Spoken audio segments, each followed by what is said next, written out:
What's the worst that could happen on an airplane? Maybe this.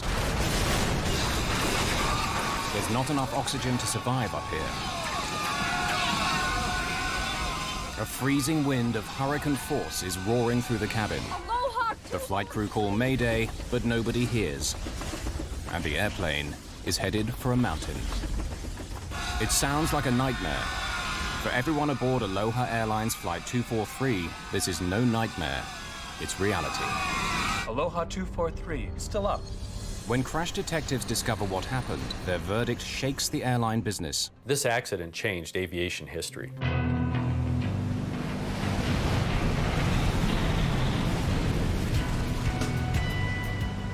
Some people choose to trespass in that narrow space between life and death. It's a scary place to be. Surfers get there by chasing killer waves.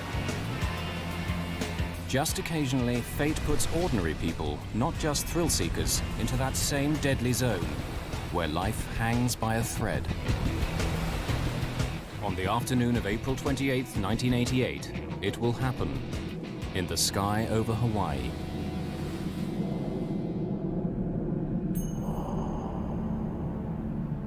At 1 p.m., Aloha Airlines Flight 243 is preparing to depart. A Boeing 737 is on the tarmac at Hilo Airport on Hawaii's Big Island, the southernmost of the Hawaii chain. Flight 243 will be just a 35-minute hop to Honolulu on the island of Oahu. Serving the islands means that Aloha works its airplanes hard. They make short flights, but plenty of them. This airplane has been shuttling between the islands since early morning. It'll be its 9th flight today. For the flight crew, it's a routine they've followed for many years. Aloha 243. Roger. We're anticipating. Captain Bob Schornsteimer has been flying for 11 years with Aloha Airlines. Roger. His first officer, Mimi Tompkins, is hoping for promotion to captain after almost 9 years with Aloha. Did you hear any more about... Each of the flight attendants has a long service record too, but none so long as Clarabelle Lansing, known to everyone as just CB. Well, Mr. Kiner, welcome. Always good to see you, CB. You fixed some good weather for us. Smooth all the way. You bet. She's been flying for 37 years, since before the days of the first jet airliner. Let me help you with this. Oh, yeah. CB is the boss in the cabin, first flight attendant. Michelle Honda, a 14-year veteran, is number 2. Jane Sato Tomita has served 19 years. This is one of the most experienced crews you'll find, in an airplane that's been crisscrossing Hawaii's islands safely for 19 years. Circuit breakers. It's made more than 89,000 flights. On this day, only one other 737 in the entire world beats that record. Checked. Passengers have no reason to doubt they're in safe hands. Until one passenger, Gail Yamamoto, sees something that makes her pause. But what is it she's concerned about? And how worried should she be? Do I say something?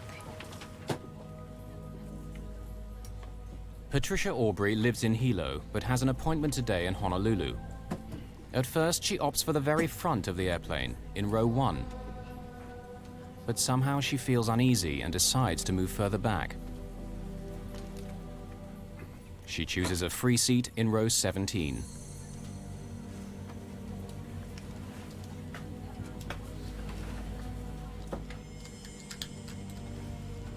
At 1:25, Flight 243 is ready for takeoff.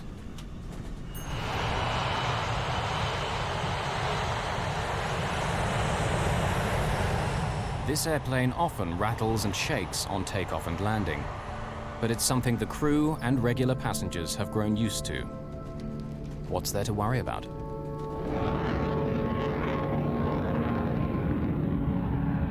Yellow departure. This is Aloha 243, climbing through 3000. Roger, climbing to flight... Though he's the captain, Bob Schornsteimer has chosen to take charge of radio links with air traffic control. It's Mimi Tompkins who'll fly the plane to Honolulu. Most of the flight time is taken up in climbing to their cruising altitude. It'll take 20 minutes to climb to 7,300 meters.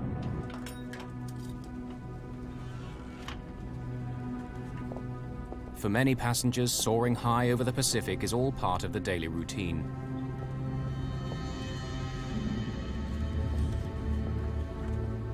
People like salesman Howard Kitaoka in row 5. He makes this trip often. When you've seen the view 100 times, 35 minutes is precious time to catch up on paperwork. The flight's so short that the attendants serve drinks while they're still climbing. They can move around, but the passengers are still strapped in. It's 1:45. 20 minutes into the flight, the aircraft is at cruising height. Honolulu Center, Aloha 243, leveling off at 240. The crew relax. See, where's that National Weather Service weather station out here? Is that in the old tower? In perfect flying weather, everything is following the familiar pattern. Do they?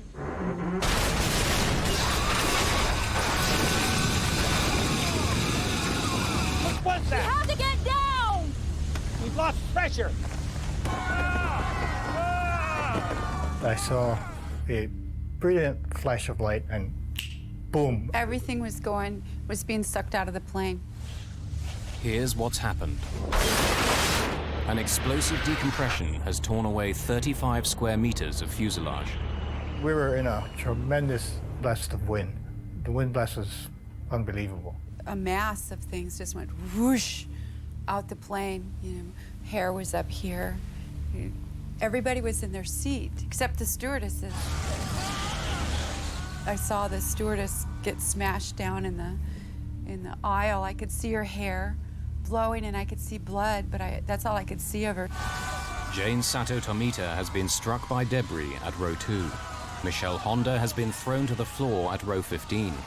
There's no sign at all of CB Lansing. I will take control column. I can't hear you! Only seconds have passed since the explosion.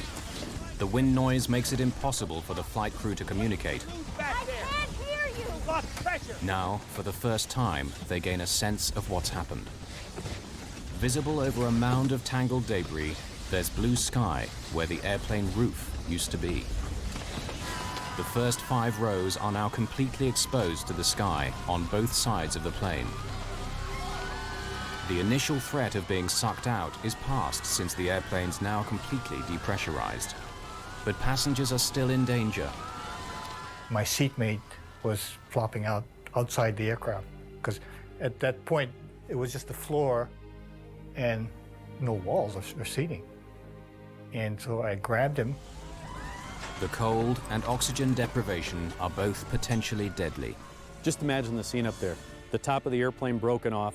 The passengers don't have any ability to get supplemental oxygen because the critical tubing that feeds that oxygen is now gone. And at 24,000 feet, with very little to breathe up there, the passengers become incapacitated. That's called hypoxia. If you stay up at that altitude for any prolonged period of time, you become more and more physically disabled. With the top of the airplane gone, you now have 300-mile-an-hour winds blowing into that cabin. That's 3 times hurricane-force winds. Those people were dressed for Hawaii in the springtime, not minus 50-degree temperatures. Any period of time at 24,000 feet, and those people will die. High above the Pacific Ocean, an extraordinary drama is unfolding. An explosion at 7,300 meters aboard a Boeing 737 bound for the Hawaiian island of Oahu tears 35 square meters of fuselage from the airplane, exposing passengers to the sky. The cabin is depressurized with no emergency oxygen supply. Unless they rapidly reach a lower altitude where they can breathe again, the passengers will die. Captain Bob Schornsteimer takes over command of the aircraft from First Officer Mimi Tompkins. He begins an emergency descent, dropping 1,200 meters per minute, its speed now increasing to more than 500 kilometers an hour. As the aircraft hurtles down, passengers face a new terror. Wreckage blocks their view of the cockpit, and when the airplane split apart, the nose dropped down by around 1 meter. The plane is held together by just the narrow floor beams. The floor was buckling up, and you could tell the plane was bending in the middle. Michelle Honda can't go forward far enough to see whether the pilots are alive or dead. She tries to make contact via the intercom. Can anyone hear me? The wires are severed. As she struggles forward to try to reach the cockpit, she gets asked the one question she can't answer. Do we have a pilot? I don't know. Do we have a pilot? I do not know. Can you fly a plane? The terror of those on board can only be imagined as she asks the one question no airplane passenger wants to hear. Can you fly a plane? Michelle Honda was coming up and cupping her hands and yelling in everyone's ear individually, "Can you fly a plane?" I was like, what? You know, get out of here. Is the pilot gone too? You know, because you couldn't tell if there was anybody up there. Do you know how to fly a plane? No! First Officer Mimi Tompkins tries to alert air traffic control at Honolulu. Recordings from the cockpit voice recorder, the black box, analyzed later by accident investigators, provide a dramatic record of exactly what took place.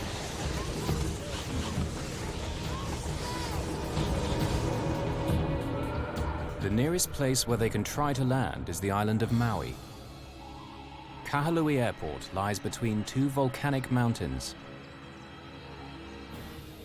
Between them and safety lies a 3,000-meter-high summit.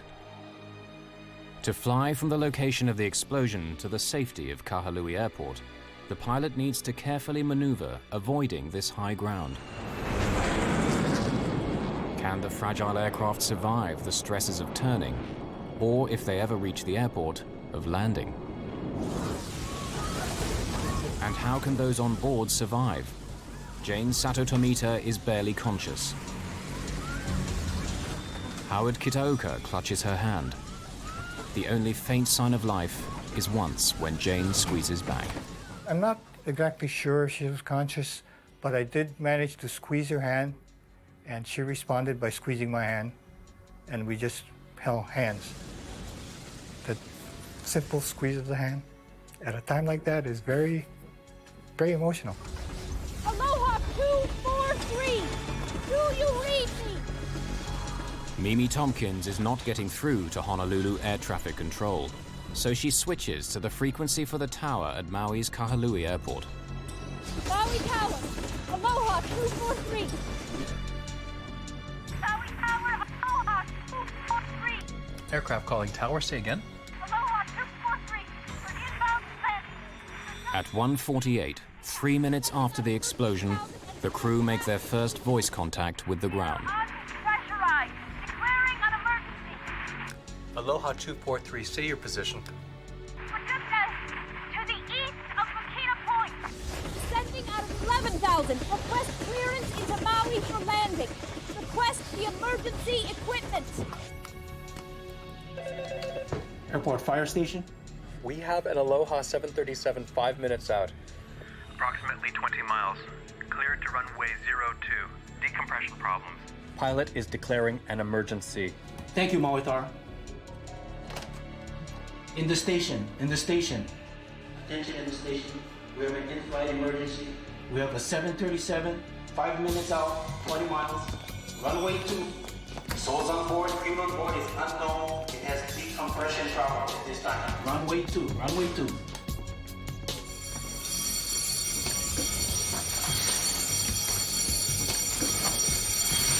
Aloha 243. Okay, the equipment is on the field. It's on the way. At 3,000 meters, flying west of the mountain, the pilot slows the aircraft and as gently as possible begins the right-hand turn towards Kahului. Passengers sense that someone must be in control of the aircraft. I've had some training as a pilot, and we were wings level.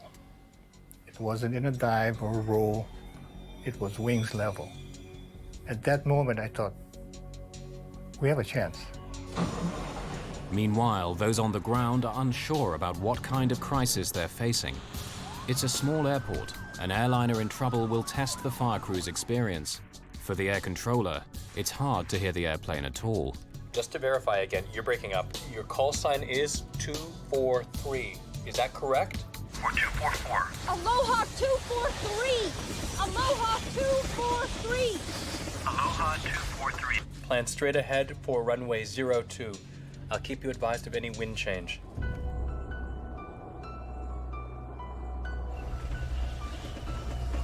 "4 minutes after the explosion. At this lower altitude, they're able to remove their oxygen masks. With their speed having dropped to a little over 380 kilometers an hour, the wind noise decreases just enough for them to hear one another. You want me to call for anything else? No! Aloha 243. Looks like we've lost a door. We have a hole in the left side of the aircraft. But the tower can't hear this new information. They've lost contact with the aircraft. Their transmissions aren't being picked up. Aloha 243. You still up?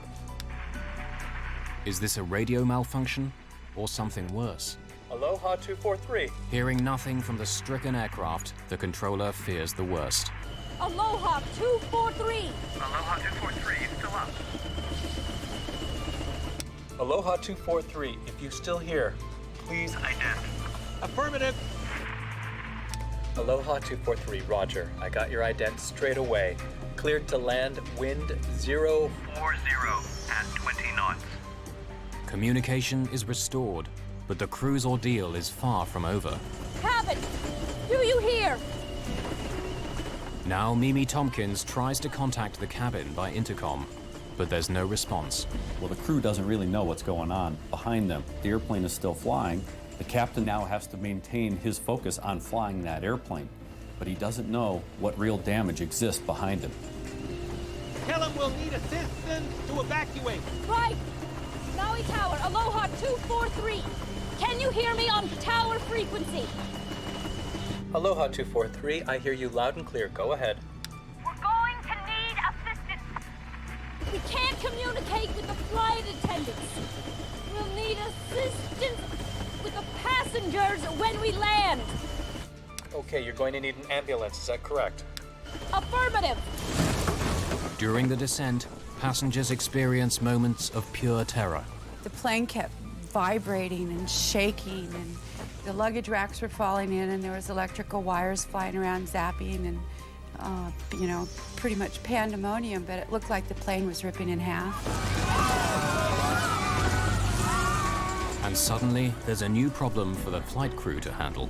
Feels like manual reversion! What? The flight controls feel like manual reversion! It feels to the pilot as though hydraulic systems, like power steering in an automobile, have now failed. The airframe is under great stress. They need to land as soon as possible. Can we maintain altitude, okay?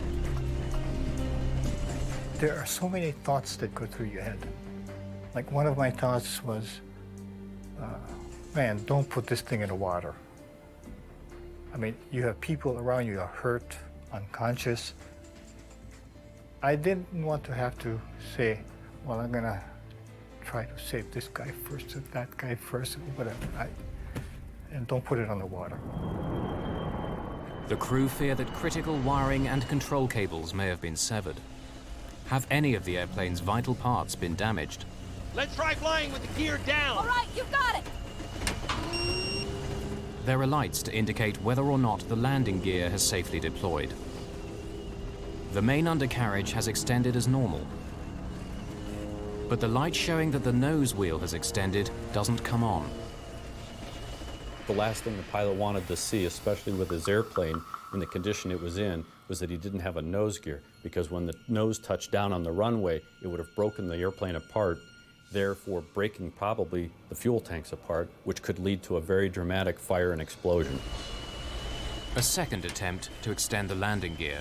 The nose gear light is still out, but the radio link is so bad, the tower is still trying to assimilate the crisis. Aloha 243. Just to verify, you do need an ambulance, is that correct? They still don't understand. Affirmative. Roger, how many do you think are injured? We have no idea. We can't communicate with flight attendants. Okay, we'll have the ambulance on the way. There's a possibility that we won't have a nose gear. Now Bob Schornsteimer has to make a critical decision. Should he wait for confirmation that the undercarriage is down, or land anyway?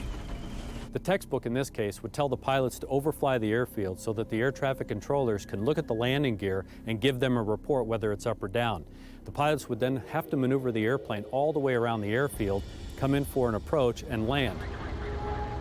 But with an airplane which might break apart at any moment, that's out of the question. Tell them we've got problems. But we're gonna land anyway, even without a nose gear. So they should be aware that we don't have a nose gear indication down. Aloha 243. Wind now 050. The emergency equipment is in place. Okay, be advised, we have no nose gear. We are landing with no nose gear. Okay, if you need any other Assistance advised. We'll need all the equipment you've got. Maui is not an ideal place to head for with the damaged airplane. The island's exposed north shore lies directly in the path of the trade winds. I've done that landing a lot of times, and that particular approach corridor is very windy because of the mountain on one side and mountain on the other. So it's a very bumpy approach. But that's basically all we had. Get in a brace position. Brace yourself, get down. Any kind of in-flight turbulence, that would have put great stresses on the front end of the airplane, and there's a high probability that the cockpit would have separated from the rest of the fuselage, catastrophic loss of the airplane, and a loss of life. With the airfield now in sight, Bob Schornsteimer has more critical decisions to make. He begins to slow the aircraft for landing. Let's try flaps 15. An airplane's flaps are sliding panels at the back of the wings. To increase lift at low speeds, they need to be extended during takeoff and landing. Is it easier to control with the flaps up? Yeah.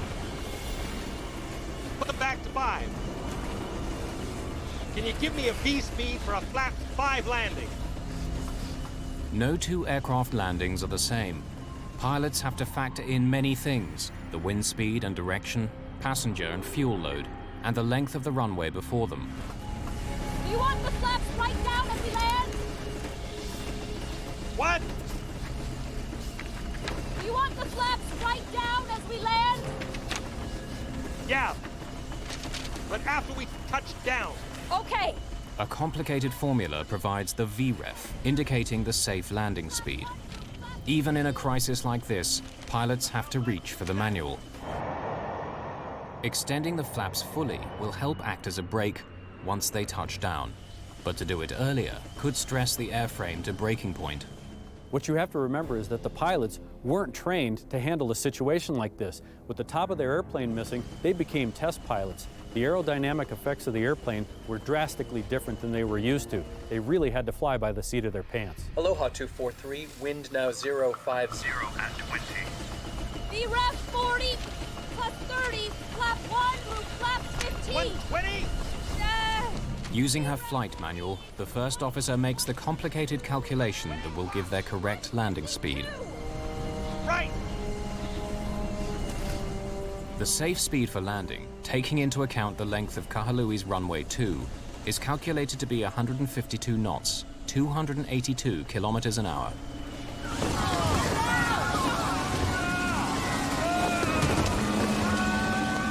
As the airplane slows, it becomes much harder to control. And so the pilot has to make another crucial call. Speeding up to keep control means he'll hit the runway faster than he should. He gambles that the higher speed landing is still the best option. Our approach speed, I felt, was hot. I mean, we were coming in hot. I don't know, don't ask me how many miles an hour it was, because I don't know. But from other landings, we were coming in fairly hot. Crash rescue teams prepare themselves for a worst-case scenario.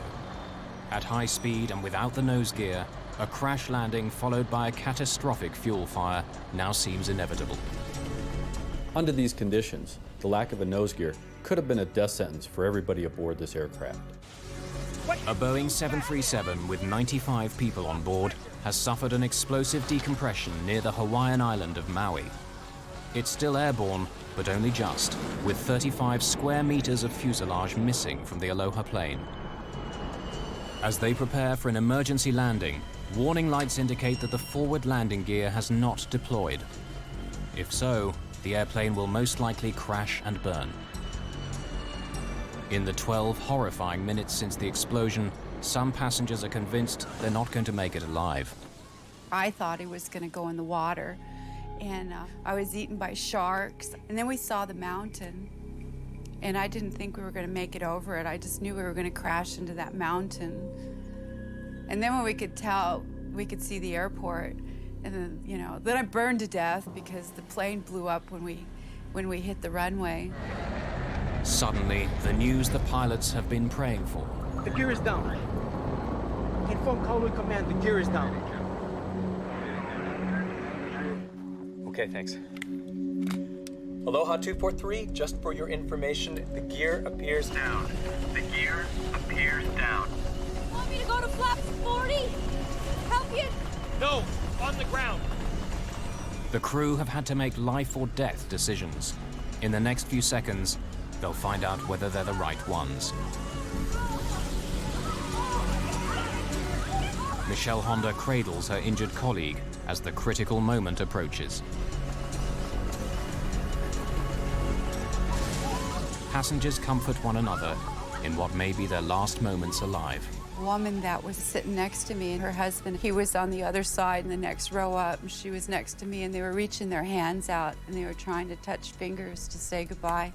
That was a really touching moment for me. It was when I really knew I was going to die, because they were saying goodbye to each other. What gave me the most comfort was knowing that my wife and my kids knew what I felt. That was great comfort. I didn't need to tell them anything further, that I love you, or, you know, I worry about you, because I felt that I had already said that.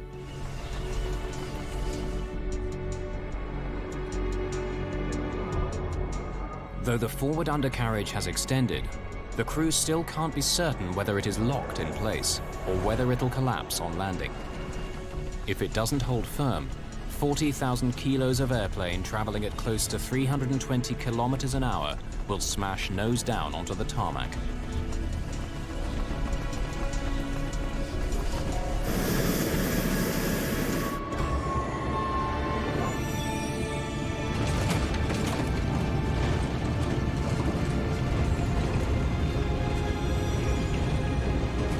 One reverse. Okay. Thrust reverser.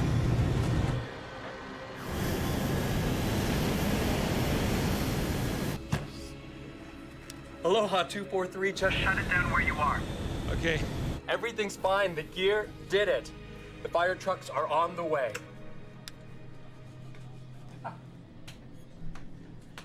Okay, shut it down. Put it up.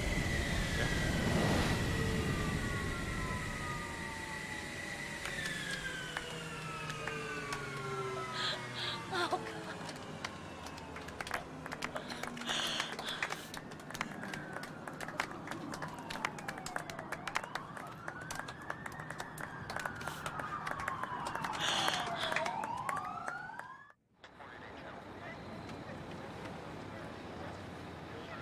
In this extraordinary video, captured moments after landing, the amount of damage the airplane suffered is difficult to comprehend. An emergency evacuation of passengers who escaped injury has just been completed. Some injured passengers have still to be helped from the plane. How it flew for those 13 terrifying minutes seems astonishing. Captain Bob Schornsteimer is thanked by passengers who just minutes before had expected to die. The tension is released. Boy, I just said, yes, baby. That's all I said. Pilot did a tremendous job. Patricia Aubrey hugs her heroine, Michelle Honda. I was crying, and of course everybody was traumatized, looking at the plane and looking at the people bleeding, and just, I kept touching myself going, I'm here. I can't believe I'm still alive. Her last-minute impulse to switch seats saves her from injury, maybe from death. Something was telling me not to sit there, because I didn't have a good reason to move, you know. My guardian angel was tapping me on the shoulder and telling me to move. A final desperate head count by Michelle Honda confirms the crew's worst fears. C.B. Lansing, the veteran of 37 years flying for this airline, is missing. A sea search begins in the area of ocean where the explosion took place. Neither body nor wreckage are found. Jane Sato Tomita has started to recover. 7 passengers are seriously hurt, the worst injury a skull fracture. But how have the rest survived? At the moment of decompression, it's just their seatbelts which made the difference between life and death. It went poof, loud noise, and it just, the whole thing come apart. And I personally thought we were all gone, and we were fastened, all had our seatbelts fastened, well, most of us evidently, or would have lost a lot more. But there's something else. At the most critical moment, Maui's notorious high winds died away. I was amazed to see front of the fuselage missing. What was so funny about the whole thing is that when it came in, had no wind. I believe if you did have that wind, the aircraft wouldn't have made it. It would have split into 2 pieces. And it's a miracle. It's very much a miracle. This is one of the most remarkable flying events in history. No airplane has ever landed with this amount of damage. The only thing that was holding the forward section cockpit to the rest of the fuselage were the floor beams. Basically, they were hanging by a thread. From a close study of the fuselage, crash investigators tried to determine how the airplane's structure remained in one piece. The critical factor proves to be the precise location of the explosion. The thing that saved them was that because the damage was across the top of the airplane, as the nose tried to bend down, these members through here are in tension, and it kept them in line, it kept them straight. So even though it was almost ready to break off, the structure was still strong enough here to keep it together. If this damage had been along the bottom, and the nose is trying to bend down this way, the structure would have been, this similar structure would have been in compression, and it would have buckled, and the nose would have certainly come off. So it was fortunate that the damage was across the top. How does the roof of a jet airliner simply blow away? The U.S. National Transportation Safety Board, NTSB, is tasked with discovering what happened. Investigators pull the airplane's records, something like an automobile service history, and suspicion falls right away on the airplane itself. The best evidence for what happened, the missing fuselage section, is now lying at the bottom of the Pacific Ocean. But by carefully piecing together the clues they do have, investigators hope to solve one of the most spectacular accidents of all time. In the 38 years since its launch in 1967, more than 5,000 737s were sold.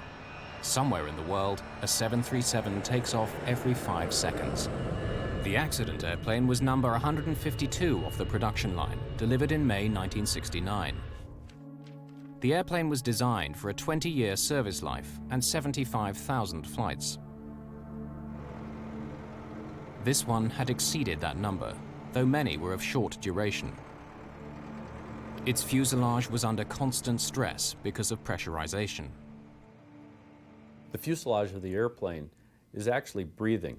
It expands and contracts depending on altitude. When it's on the ground, it's in a contracted status. When it's at altitude, 24,000 feet, the fuselage expands. So the airplane is constantly cycling. That's pressurization. That will weaken the structure over a long period of time. And given the history of this airplane being a very high cycle airplane, that probably had something to do with weakening the structure of the fuselage. With thousands of 737s taking to the skies each day, investigators need to be certain what made this one burst apart. An Aloha Airlines Boeing 737 bursts apart in mid-air over Hawaii.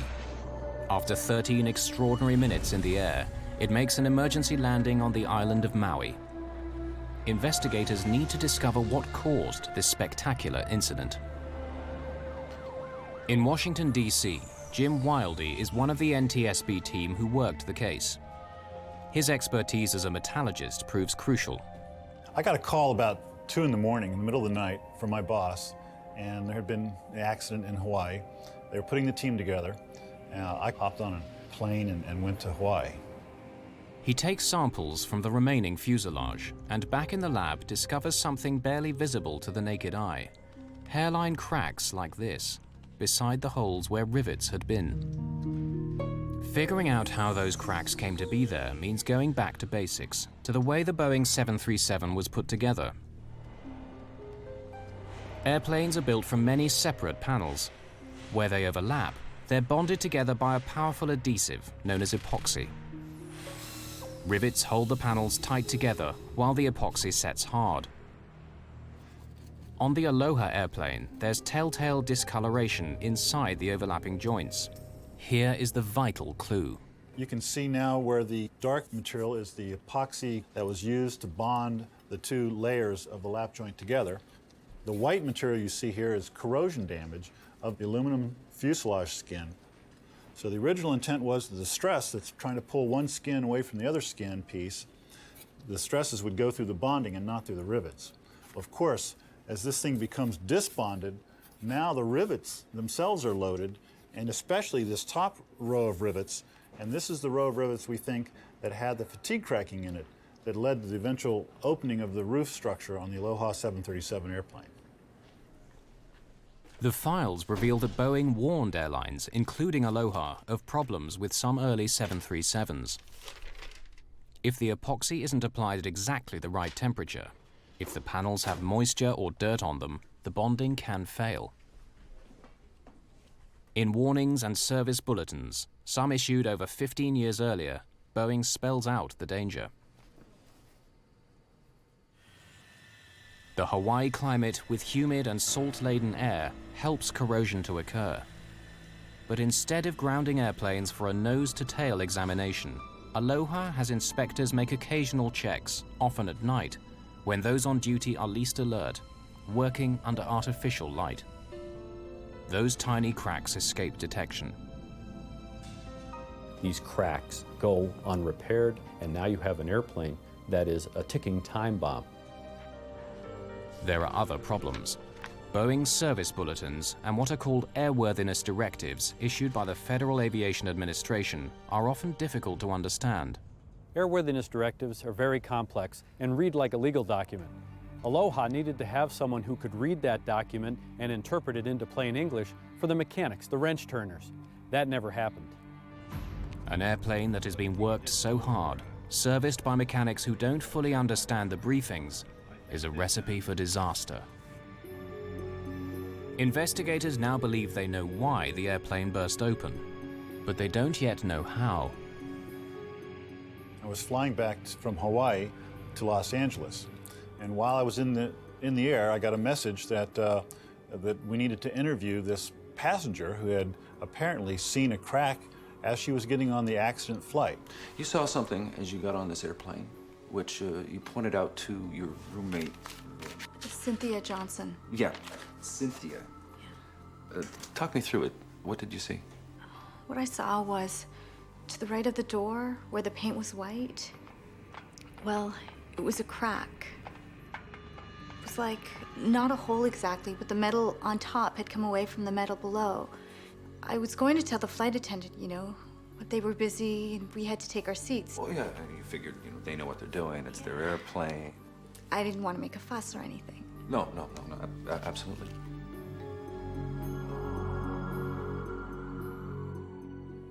The witness saw cracking in this area, and we found fatigue cracking back in here.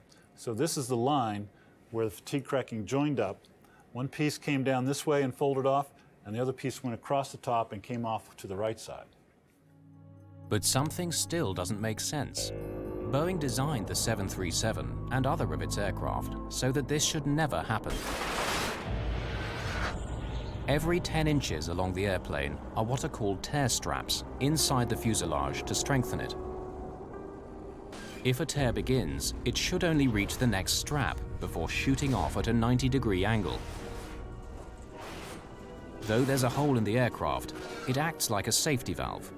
The purpose of the tear strip is to confine any kind of rip or tear in the fuselage skin to a 10-inch square, basically.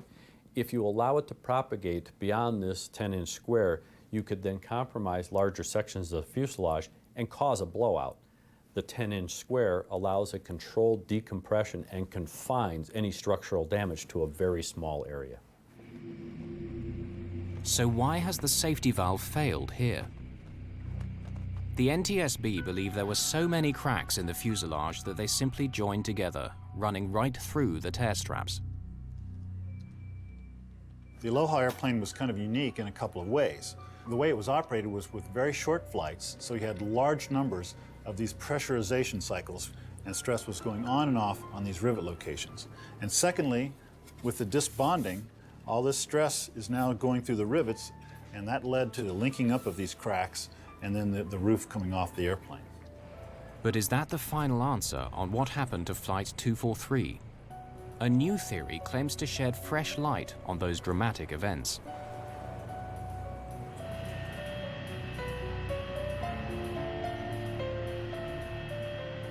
Matt Austin is an engineer who lives in Honolulu. The story of Flight 243 both appalls and fascinates him.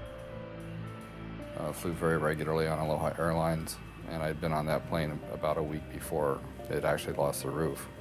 You could tell that something was loose in the airplane. It's just like when you're in an old car and you hit a bump, you can hear the rattles in it that you won't hear in a new aircraft. In this case, when the aircraft landed, there would be noises and rattles you wouldn't hear on the newer aircraft. He begins his own investigation, scrutinizing the 4,000 pages of evidence and photographs gathered during the official inquiry. I am an expert in explosion dynamics and how pressure vessels explode, what causes them to explode, which way the cracks run as they're coming apart. In the case of the Aloha accident, the main focus from the aeronautical industry was they were looking at it as an airplane structural failure, whereas I analyzed it from the point of view of a pressure vessel failure. As he reviews the evidence, one question keeps recurring. Why is CB Lansing sucked out of the aircraft and not her colleague Jane Sato Tomita? Jane was further forward than CB at the crucial moment. Jane was at row 2. CB was at row 5. The NTSB believes the roof separation began near row 3. Passenger testimony gathered shortly after the incident suggests that CB Lansing was sucked upwards and to the left, but not forward. I was on the aisle, on the right. So I look up from my magazine, I see a pair of legs go up and out on the left, just back of first class. From where I was, if the nose was 12, this is at 11, yeah? Forensic evidence suggests another possible scenario. Michael Sweet, an ex-cop, is now a specialist in blood spatter analysis. By studying bloodstains at crime scenes, he can help put a killer behind bars or free the innocent. He examines official photographs of the 737 fuselage. This is a large photograph of the left side of the airplane. The front would be in this location. There's what we suspect to be a bloodstain pattern on the right beside the window, right here. Could this bloodstain be where CB Lansing's head impacted with the outside of the fuselage? The analyst believes so. Well, the fact that there are bloodstains on the side of this airplane suggests to me that the blood source in this case was momentarily trapped when it came into contact with the side of the airplane. If the flight attendant in this case was ejected outside of a gaping hole, I would expect her to disappear almost immediately and not leave any bloodstains on the side of the airplane. This analysis suggests only that she was trapped, but without explaining how or why. Matt Austin believes he has the answer.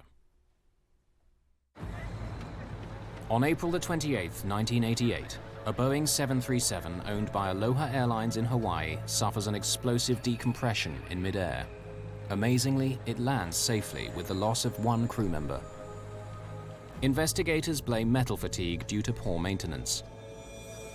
But a new and controversial theory has emerged, challenging at least part of the chain of events.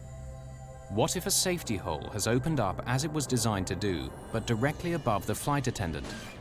Matt Austin believes CB Lansing is sucked into the safety hole, momentarily blocking it.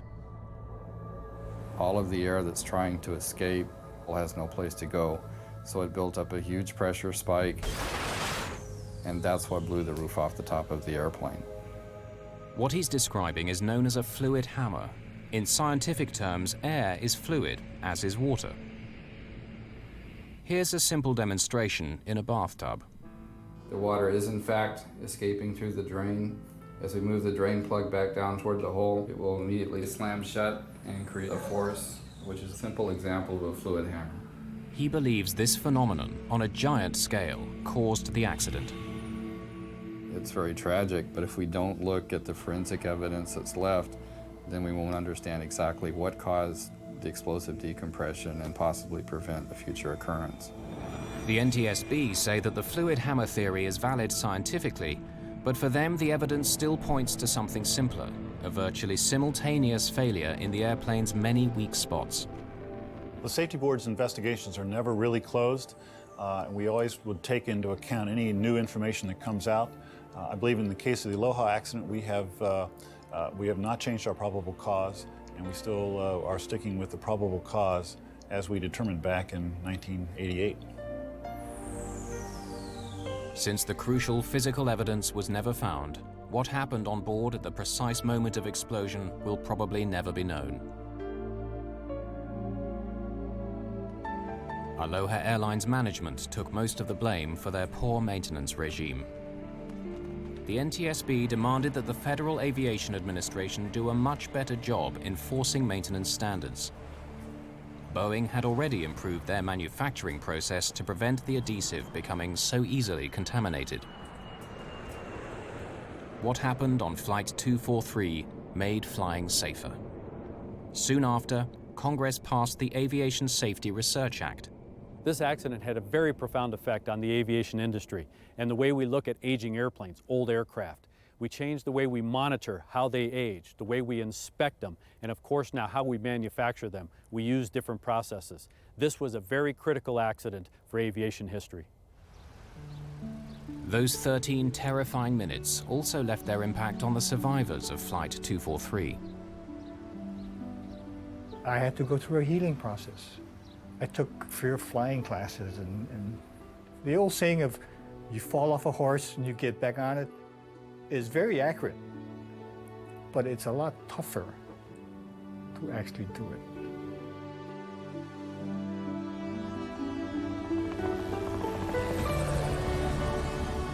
Patricia Aubrey had to find a way of dealing with the memories also.